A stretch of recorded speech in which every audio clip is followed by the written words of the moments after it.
Okay, I am beyond excited about this video today. We are going to be rating how accurate some tech TV shows are. We're going to be covering Silicon Valley, Mr. Robot, Black Mirror. What else are we covering today? And Big Bang Theory, and talking about what they did well in the TV shows, how accurate they are to the tech industry, and then some things that are a little far-fetched. This is coming from my experience as a software developer in the tech industry for, how long have I been in the tech industry for? Quite a few years now. So I'm going to be rating them. I'm super excited. Before we get started though, make sure to hit that subscribe button for more tech and coding related videos.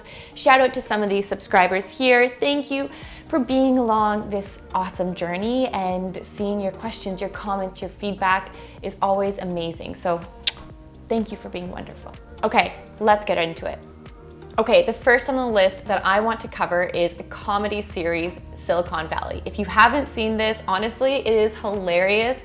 It's been around for, I think, over 6 seasons now, or maybe 6 seasons, and it's kind of like a classic TV show when it comes to tech TV shows.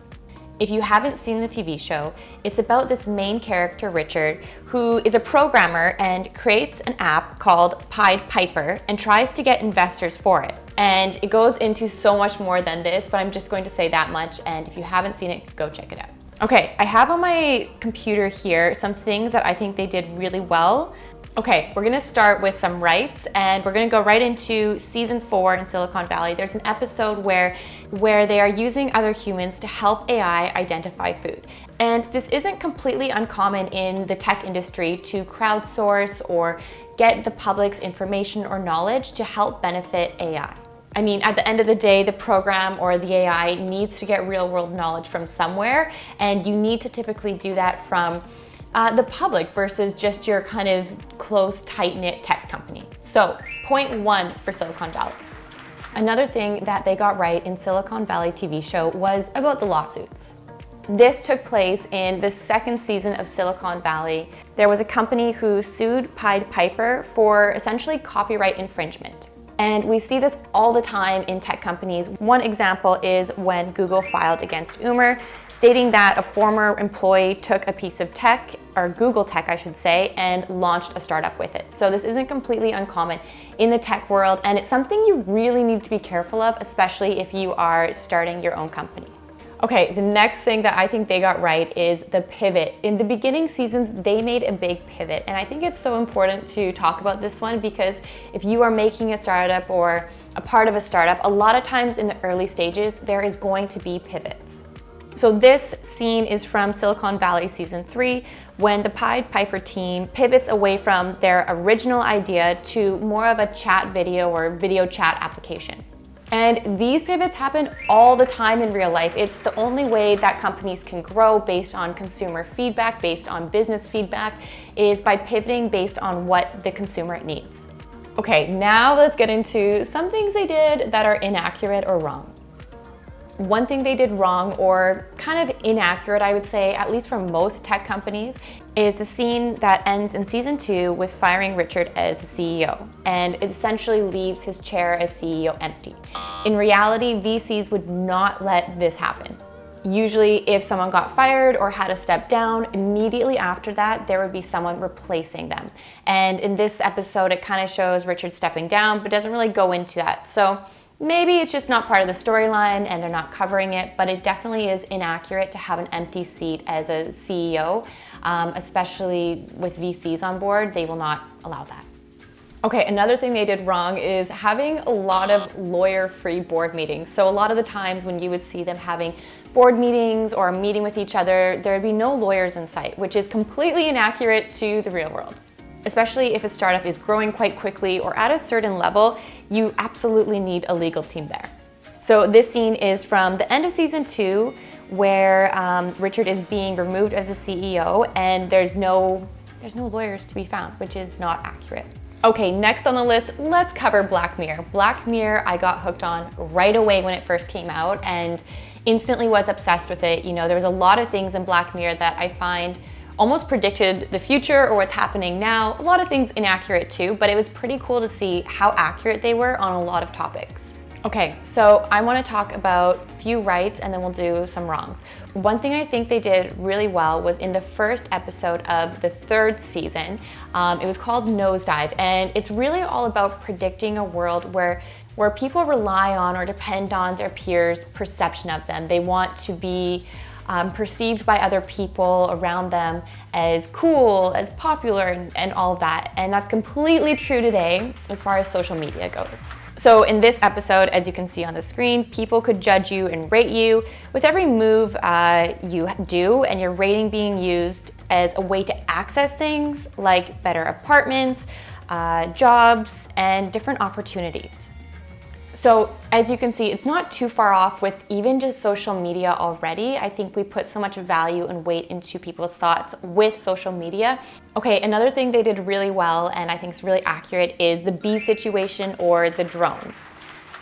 So I'll put it on the screen here, and it's essentially about different insects, or ADI, which stands for Autonomous Drone Insects, that were created to maintain some sort of balance in nature as the bees were starting to become extinct.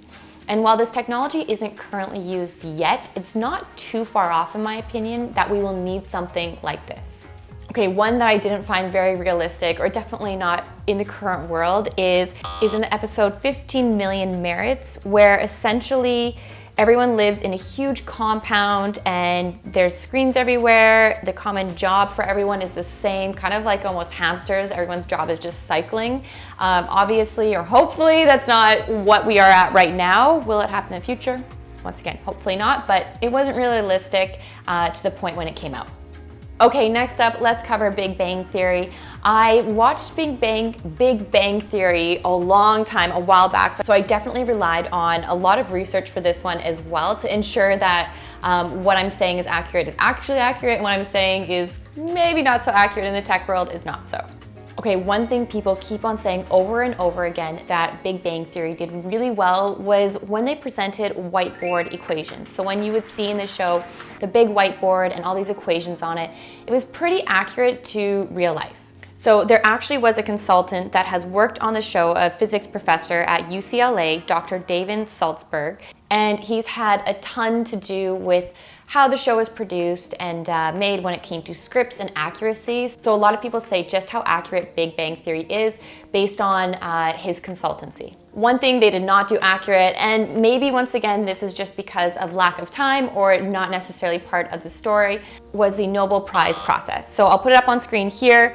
In this episode, Sheldon and Amy work on their super asymmetry theory and put them in the running for a Nobel Prize. So in this episode, they have only measured their findings once and everything's really new. Would they both be put up for a Nobel Prize? There's a lot of kind of misleading things about the process for a Nobel Prize, but it still makes a very entertaining episode.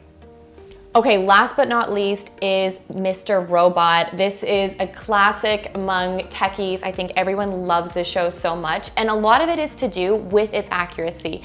So many people have raved about the accuracy for Mr. Robot. I am not in cybersecurity. I am not a hacker. I'm just a software developer, but I still really enjoyed watching it. And I think from a security standpoint as a whole, you kind of get the gist if you are in tech, if it's accurate or not.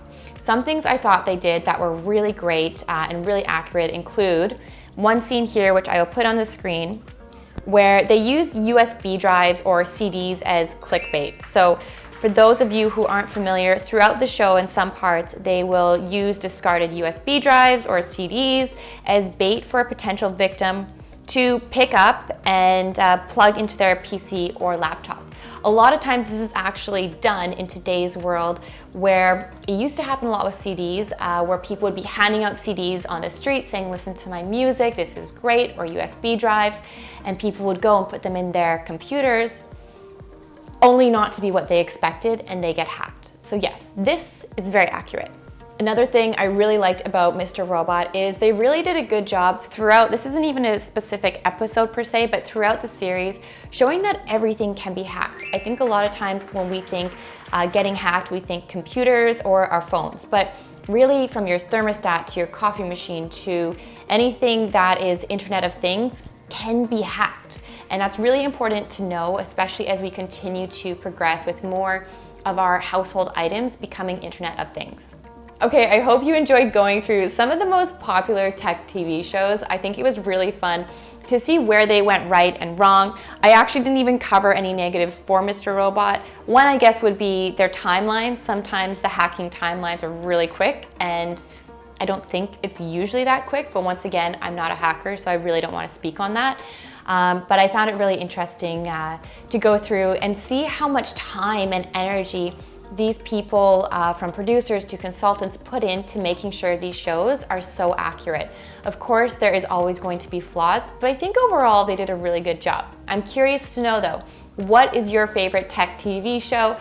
Is it one of the ones I covered today? Leave in the comments below. Also, do you agree with me? Do you agree with the accuracy versus not accurate parts? Or let me know, I'm really curious to know.